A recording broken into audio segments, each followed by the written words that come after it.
우리가 참 이 시대를 살면서 절제하는 것이 쉽지 않습니다. 얼마나 우리의 탐욕을 부추기는 일이 많은지 모르죠. 먹고 마시는 일도 절제하는 것이 쉽지 않지만 우리가 입고 가꾸는 일도 참 절제하기가 쉽지 않아요. 이 세상은 우리를 너무나 이렇게 탐욕스러운 상황으로 유혹해 가기 때문이죠. 따라서 우리가 어떻게 하면은 이 지뢰밭과 같은 탐욕의 세상, 탐욕에 덫에 걸려서 넘어질 수밖에 없는, 아니 어쩌면 탐욕에 빠져서 푹 빠져서 어찌 옴짝도 할 수 없는 이런 세상 속에서 이렇게 자유하게 살 수 있냐는 것입니다. 그 답이 올해 우리가 쭉 읽은 이 성령 충만에 있지 않습니까? 성령 충만한 열매가 우리 인생 가운데 맺히면 그래야 사랑과 기쁨과 오래 참는 것과 자비와 양선과 충성, 온유, 이외 마지막으로 이 절제라고 하는 이 성령의 열매, 이 아름다운 하나님의 성품이 우리에게 더집혀지면 우리는 그러면 이 세상 전체가 탐욕할지라도, 이 세상 전체가 탐욕의 덫으로 가득할지라도 안전하게 이 세상을 건너갈 수 있다고 믿습니다. 따라서 예수님께서는 어쩌면 이 땅에 우리가 자칫하면은 정말 넘어질 수밖에 없는 이 세상을, 탐욕이라고 하는 우상숭배에 빠져서 걷잡을 수 없는 파멸의 길을 걸을 수밖에 없는 우리를 정말 안전하게 붙들어 주시기 위해서 그분께서는 성령을 보내주셨고, 그 성령의 능력으로, 그 성령의 능력 가운데서 특별히 절제 은사를 통해서 우리가 이 아름다운 생애를 잘 마무리하고 주님 앞에 설 수 있도록 하시는 것이죠. 오늘 주님께서는 누군가의 한 질문에 답하시는 과정을 통해서 우리가 어떻게 우리 삶의 절제를 삶 가운데 실천할 수 있는지를 말씀해 주고 계십니다. 한번 13절 14절 먼저 읽겠습니다. 시작. 무리 중에 한 사람이 이르되 선생님 내 형을 명하여 유산을 나와 나누게 하소서 하니 이르시되 이 사람아 누가 나를 너희의 재판장이나 물건 나누는 자로 세웠느냐 하시고, 오늘 보니까 제자는 아닌 듯해요. 예수님을 따라가는 많은 무리가 있는데 그 중에 한 사람이 예수님께 다가와서 우선 부탁을 드린 것입니다. 선생님 내 형한테 말씀 좀 하셔서 유산을, 아마 아버지의 유산을 나와 나누게 하소서, 이런 부탁을 한 거죠.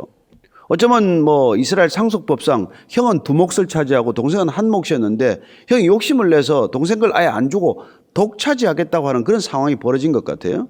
그래서 지금 예수님한테 와서 이런 부탁을 한 겁니다.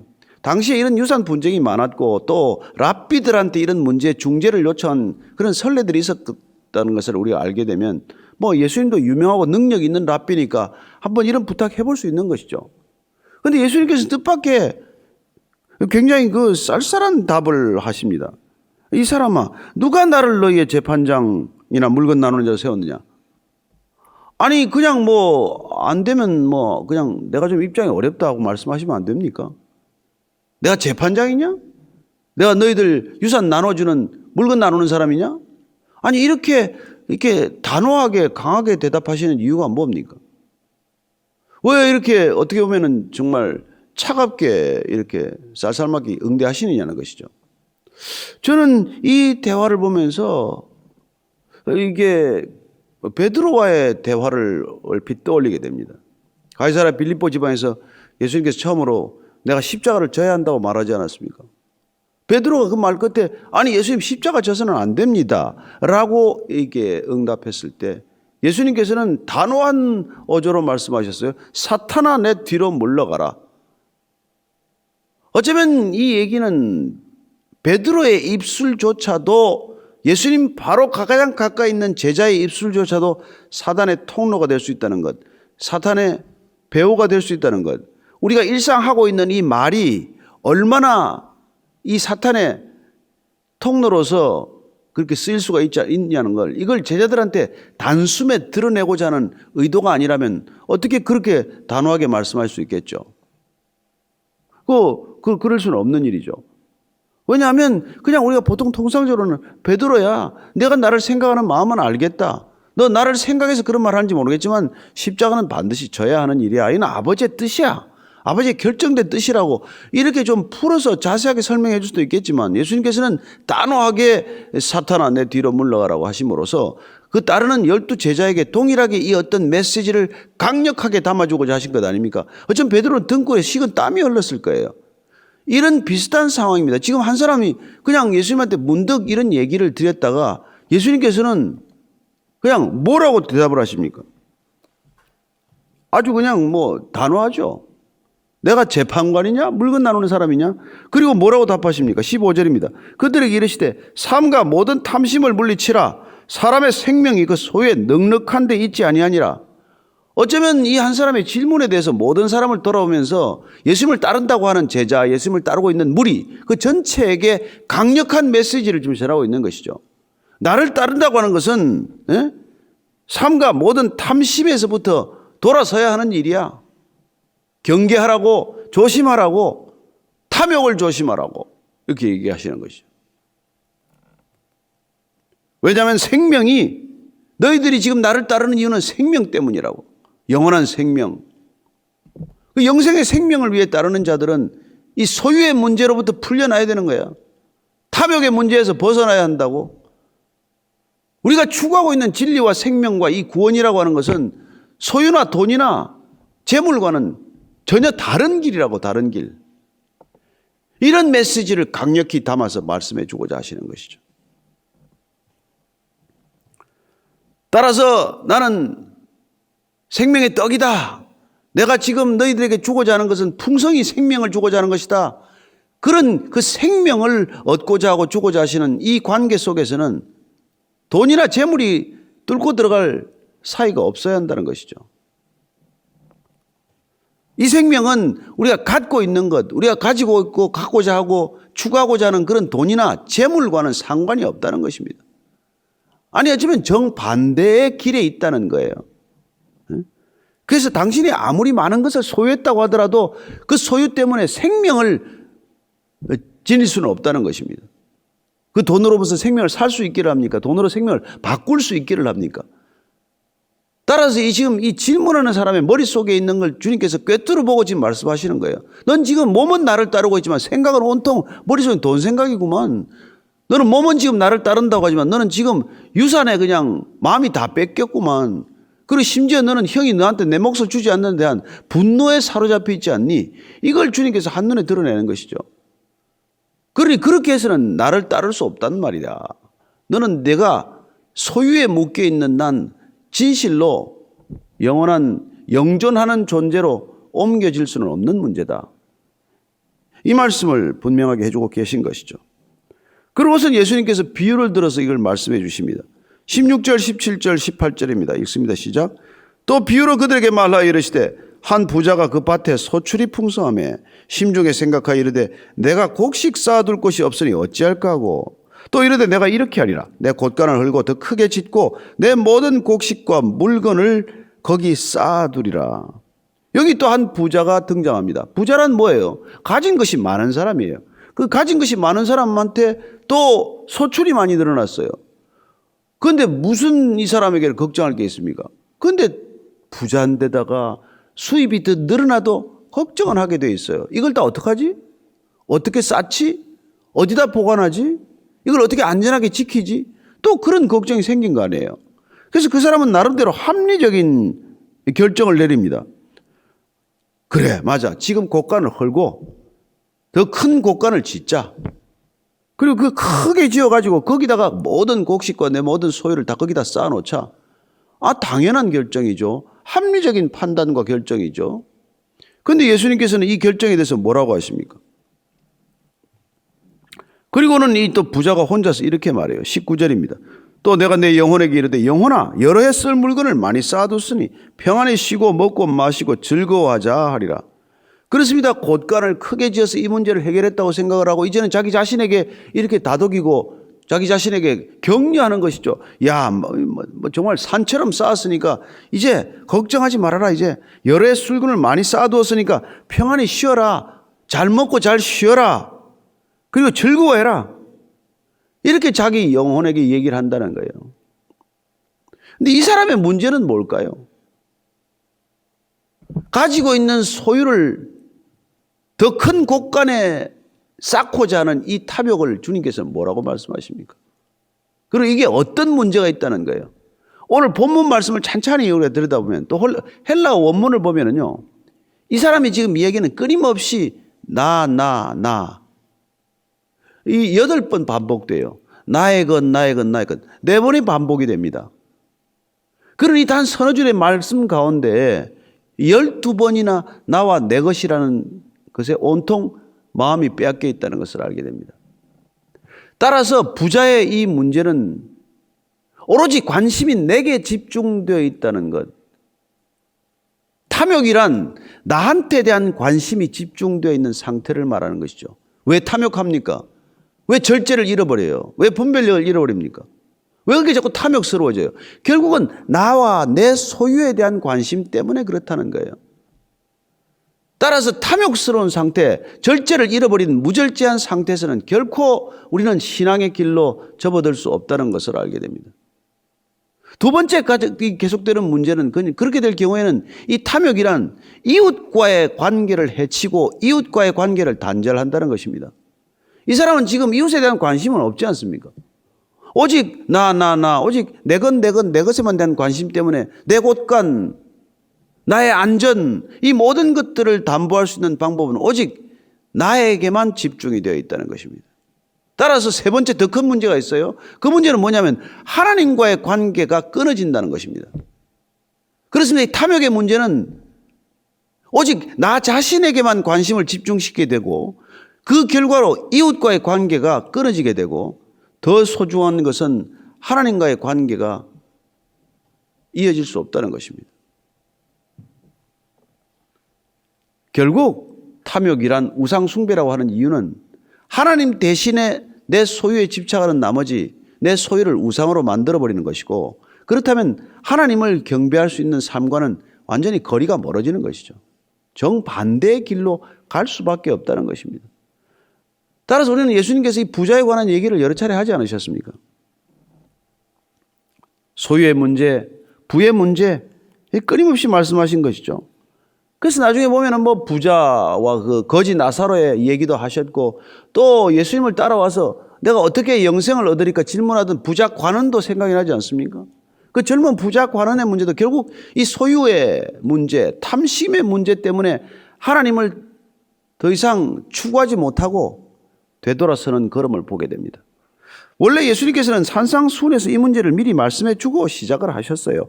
산상수훈 한번 찾아보겠습니다. 6장, 마태복음 6장 19절에서 21절까지입니다. 제가 읽어드리겠습니다. 너희를 위하여 보물을 땅에 쌓아두지 말라. 거기는 좀과 동록이 해하며 도둑이 구멍을 뚫고 도둑질하느니라. 오직 너희를 위하여 보물을 하늘에 쌓아두라. 거기는 좀이나 동록이 해하지 못하며 도둑이 구멍을 뚫지도 못하고 도둑질도 못하느니라. 내 보물 있는 그곳에는 내 마음도 있느니라. 이 말씀을 하실 때 예수님께서는 보물을 쌓는 곳이 두 곳 있다는 거예요. 보물 쌓는 곳이. 하나는 땅에 쌓는 방법이 있고 하나는 하늘에 쌓는 방법이 있다고 말씀하십니다. 보물을 땅에 쌓을 것이냐 하늘에 쌓을 것이냐 결정하라는 것입니다. 땅에 쌓으면 어떤 문제가 있습니까? 좀과 동록이 하고 도둑이 구멍을 뚫고 도둑질한다는 거예요. 저는 땅에 보물을 많이 쌓는 사람들 중에서 가장 큰 도둑이 자기 가장 측근에 있는 사람과 자기 자녀들이라는 것을 우리가 눈으로 직접 목격하고 확인합니다. 최근에는 뭐 독일의 드레스덴에서 보니까 그 보석 도둑이 있었더군요. 정말 철저히 첨단 보안 장치가 있음에도 불구하고 이게 뚫렸어요. 1조 3천억 원어치 보석이 그냥 증발한 겁니다. 그게 뭐 굉장히 이게 역사적인 유물 보석이기 때문에 가치가 뭐 환산이 되겠습니까?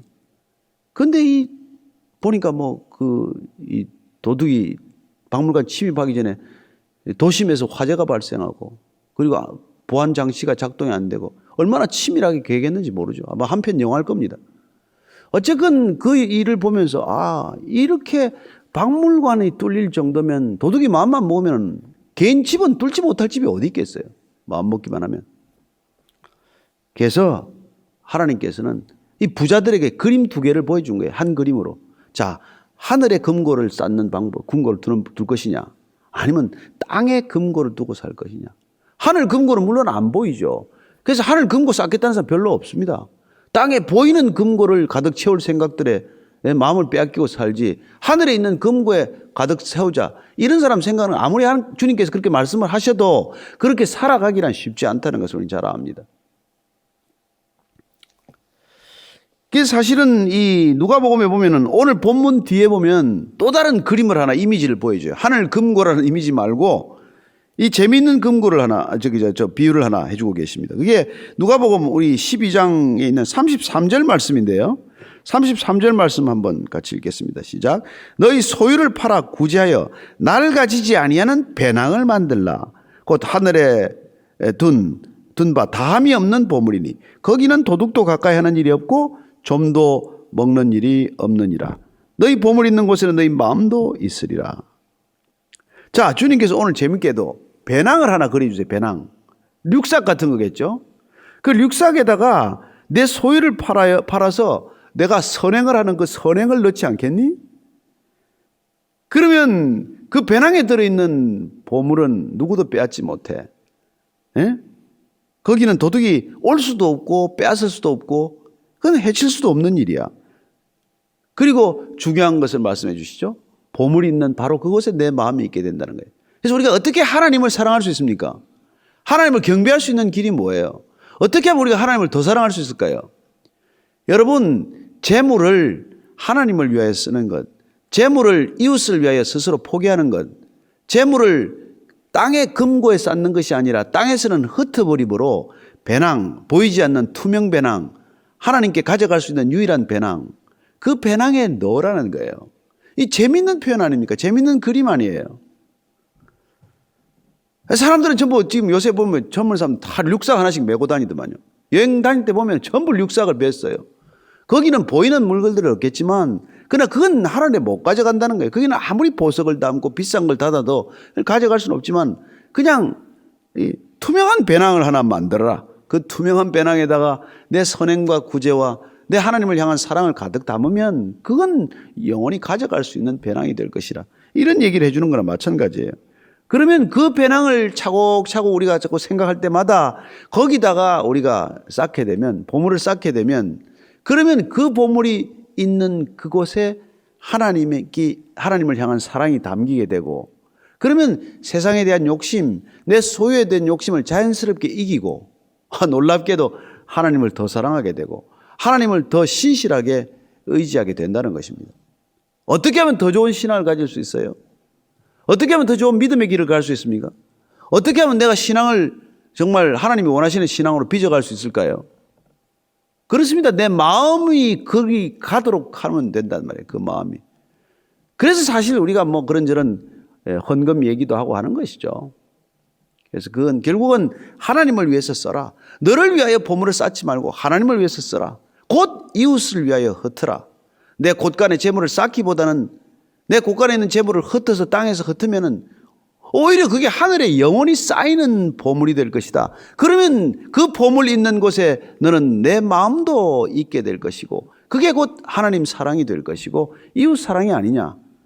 그 얘기를 하는 거랑 마찬가지죠. 사실은 이런 생각 때문에 예수님의 동생 야고보도 이런 비슷한 얘기를 했어요. 뭐 열심히 일하고 정말 어떻게 보면 소유에 대한 중독, 그 소유 때문에 생기는 일 중독, 이런 것들에 대한 어떤 경계를 우리 야고보 사도도 얘기를 해줘요. 그래서 야고보서 4장 13절 14절을 읽어보면 이렇게 되어 있습니다. 들으라. 너희 중에 말하기를 오늘이나 내일이나 우리가 어떤 도시에 가서 거기서 1년을 머물며 장사하여 이익을 보리라 하는 자들아, 내일 일을 너희가 알지 못하는도다. 너희 생명이 무엇이냐? 너희는 잠깐 보이다가 없어지는 안개니라. 이윤 추구라고 하는 우리가 강력한 동기에 사로잡혀 삽니다. 자본주의 시대란 이윤을 남지 않으면 무슨 일을 하겠어요? 따라서 우리는 삶의 모든 관계를 이윤 관계 내지는 이해와 득실을 따지는 그런 관계로 만들어버리지 않습니까? 따라서 우리는 어떻게 보면 이윤을 위해서는 점점 더 애를 쓰게 되죠. 그런 것들이 어떻게 보면 일 중독을 가져오고 어떻게 보면 이윤 중독이라고 할까요? 이익 중독이라고 할까요? 그런 것들이 결국은 탐욕으로 연결된다는 것입니다. 내가 손해보고자 하는 것은 절제의 마음이지만 내가 끝까지 이익을 챙기겠다고 하는 것은 사실은 탐욕의 마음이거든요. 그런 강력한 탐욕의 동기, 이윤의 동기 하에서 우리가 살아가기 때문에 우리는 그냥 뭐 자연스럽게 우리는 탐심을 갖게 되는 것이죠. 그래서 오늘날 보면은 탐심이 지배하는 사회예요. 그 탐욕 때문에 얼마나 서로 다투고 싸우는지 모르지 않습니까? 탐욕이 부딪히는 것마다 피곤하기 짝이 없어요. 그럼에도 불구하고 우리가 탐심의 문제를 해결하지 못합니다. 그런데 야고보가 또 한 가지 지혜를 주는 거예요. 앞서 보니까 뭐 우리가 하늘 금고 얘기도 나오고 배낭 얘기도 나왔지만 오늘 야고보는 아주 그냥 안개라는 이미지를 통해서 우리의 그 탐심을 누그러뜨리도록 하는 것이죠. 내가 그렇게 탐욕스럽다 하더라도 뭐 열심히 일해서 큰 돈 벌자고 하더라도 야, 너 도대체 내 생명이 누구 거냐? 내 생명이 뭐냐? 내 생명이란 그냥 아침에 있다가 잠깐 있다가 없어지는 안개와 같은 거다. 따라서 야고보는 더 본질적인 문제에 지금 다가서고 있는 것이죠. 뭡니까? 인간은 소유의 주체가 아니라는 거예요. 인간은 뭔가 소유할 수 있는 주체가 아니라는 것입니다. 그 부자가 내 것 아무리 강조하고 내 중심의 사고의 틀 속에 갇혀 있지만 그러나 그 불쌍한 인간이라고 하는 존재는 아침 안개와 같고 아침 이슬과 같고 한낮 구름과 같은 존재인데 어떻게 그걸 소유할 수 있다고 생각하느냐? 이 어리석은 자야. 이렇게 얘기하는 것이죠. 따라서 하나님께서 이 부자의 모든 결정과 판단을 어리석다고 말하는 것입니다. 세상 기준으로 보면 합리적이죠. 이성적이죠. 그러나 하나님은 뭐라고 하십니까? 20절, 21절 말씀을 읽습니다. 시작. 하나님은 이르시되 어리석은 자여 오늘 밤에 내 영혼을 도로 찾으리니 그러면 내 준비한 것이 누구의 것이 되겠느냐 하셨으니 자기를 위하여 재물을 쌓아두고 하나님께 대하여 부여하지 못한 자가 이와 같으니라. 정말 명쾌하지 않습니까? 어리석은 자여, 어리석은 자여. 뭐가 어리석다고 말씀하시는 것입니까? 내가 모든 고가를 늘려서 차곡차곡 쌓아놓고 그냥 먹고 쉬고 놀고 즐기겠다 이러는데 너 내 영혼을 내가 도로 찾겠다. 주님께서 그 영혼을 도로 거두어 드리면 내가 한 이 모든 이 땅의 것들이 다 누구게 되겠느냐 이렇게 반문하시는 것이죠. 예, 정말 저는 참 그래서 이 문제에 관한 우리가 두 가지 파생되는 문제를 한번 생각해 볼 필요가 있어요. 그러면 그렇습니다. 예수님께서 지금 어리석다고 하는 게 뭐죠? 모든 것이 내 소유가 될 수 있다고 믿는 그 태도야말로 어리석음의 극치라는 것이죠. 내가 내 모든 것의 안전을 담보할 수 있고 확보할 수 있다고 생각하는 그런 노력도 어리석은 결정이라고 말씀하십니다. 우리가 하나님을 잊어버리고 소유의 진정한 주인 되신 하나님을 망각하는 것이야말로 어리석음의 발로이고 가장 어리석은 행동의 대표적인 것인데 그렇다면 이게 부자에게만 해당되느냐는 것입니다. 그럼 가난하면 다 천국 가고 가난하면 다 지혜로운 사람들입니까? 물론 청빈을 스스로 택하는 사람들이 있어요. 지혜로운 선택이죠. 욕심 부리지 않고 가진 바를 족한 줄로 아는 그런 삶은 지혜로운 삶입니다. 그러나 우리가 잘 아시다시피 가난한 나라에 가거나 도시 빈민가로 가면은 가난한 사람 투성이죠. 그럼 거기는 그러면은 천국과 같은 곳입니까? 지혜로운 사람들이 가득합니까? 아니지 않습니까? 따라서 이게 부자에게만 적용될 얘기는 아니라는 것이죠. 어쩌면 가난한 사람들도 더 소유에 묶여 있을 수 있지 않습니까? 가난한 사람끼리 모여도 거기서 훔치는 사람이 있고 싸우는 사람이 있고 빼앗는 사람이 있고 서로 시기하고 질투하는 사람도 있잖아요. 거기도 지옥 같은 세상을 만드는 그런 사람들이 있거든요.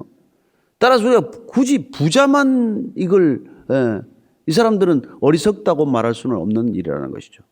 가난해도 소유에 묶여 있고 가난해서 더 소유에 묶여 산다면 그들도 또한 어리석을 수밖에 없다는 얘기에 우리가 이렇게 주목하게 된다는 것입니다.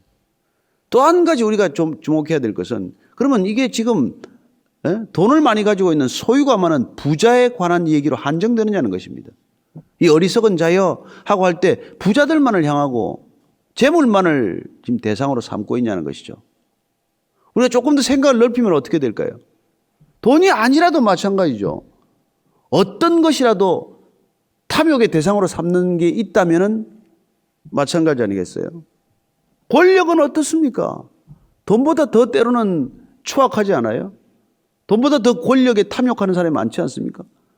권력에 대한 절제력을 잃어버린 사람이 한둘입니까? 정말 무지막지하게 권력을 휘두르는 그런 독재자들을 보면 어때요? 그들도 또한 탐욕에 묶여 있는 거란 말이에요. 탐욕에. 무절제한 권력적 욕구에 묶여 있는 사람도 있다는 것입니다. 그냥 인기에 목을 매다는 사람은 어때요?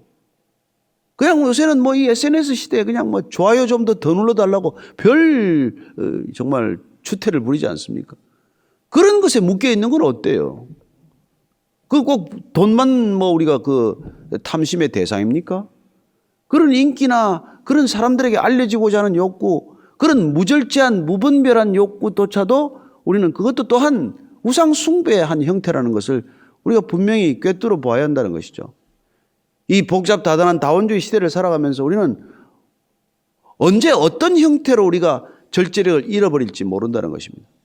세상 수많은 사람들이 살아가고자 하는 이 다원화된 사회에서 우리는 자칫하면은 하나님으로부터 시선을 돌리기만 하면, 거기에 덫에 걸리기만 하면 우리는 어느 순간 한순간에 절제력을 잃어버리고 탐욕을 향해서 줄다름치는 모습을 보게 되는 것입니다.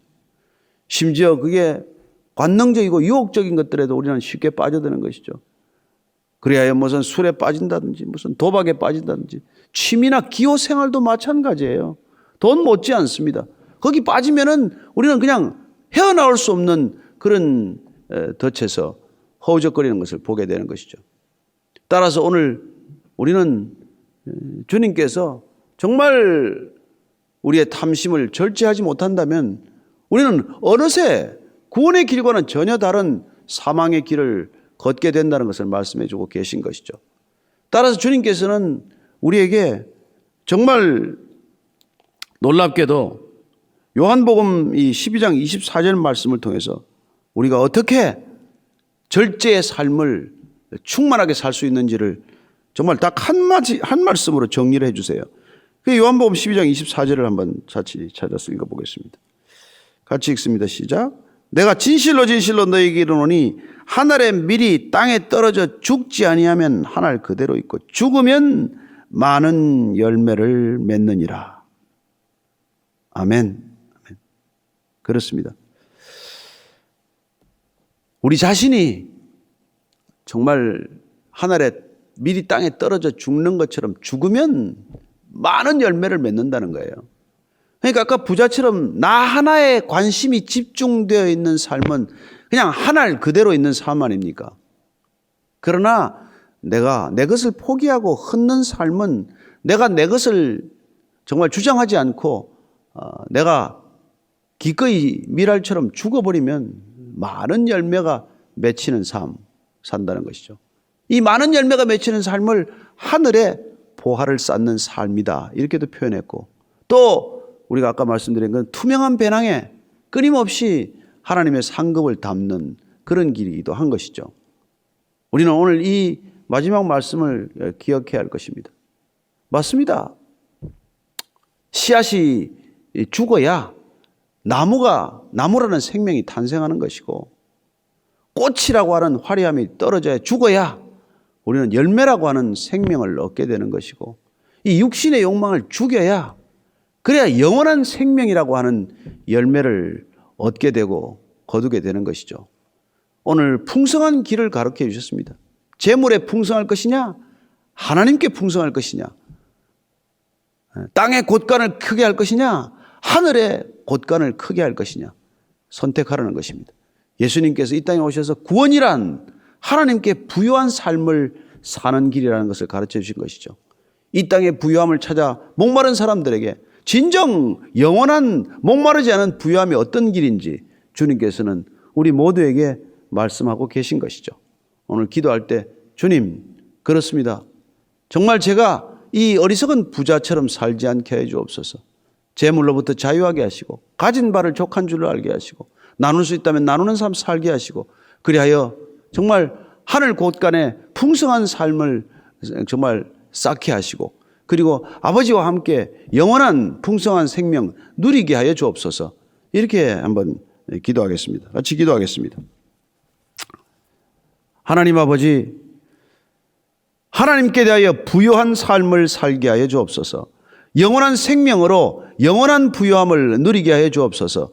이 땅의 목마름에서 영원히 풀려나게 하여 주옵소서. 예수님 이름으로 기도합니다. 아멘.